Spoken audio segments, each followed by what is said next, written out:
Hormuz జలసంధిని దిగ్బంధిస్తున్నది ఒకవైపున Iran. దిగ్బంధం అంటే ఏం లేదు. అట్నుంచి వెళ్ళే ప్రతి షిప్ మీద దాడులు చేస్తా ఉంటది. అక్కడికి ఇప్పటికి 90 షిప్పులు వచ్చేసినాయి. ఒక 5, 6 షిప్పుల మీద దాడి చేస్తది. ఆ భయంతో అక్కడ 700 షిప్పులు ఆగిపోయినాయి. చూడండి ఇది స్పెషల్. 90 షిప్పులు అది దాటుకుని వచ్చినాయి. 700 షిప్పులు ఆగిపోయినాయి భయంతో. ఆ భయపెట్టడమే దిగ్బంధించడం అంటే. మరేమీ లేదు.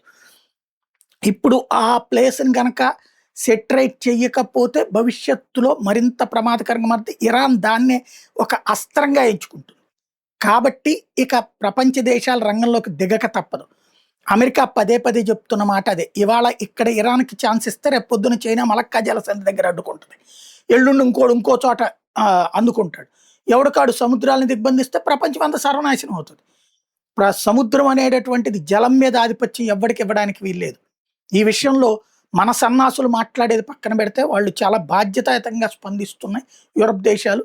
ఇవాళ జపాన్ అమెరికాతో కలిసి హార్ముజ్ జలసంధి పరిరక్షణకి రంగంలో దిగుతానని చెప్పింది అన్నది ట్రంప్ ఓ సంచలన ప్రకటన చేసుకొచ్చారు.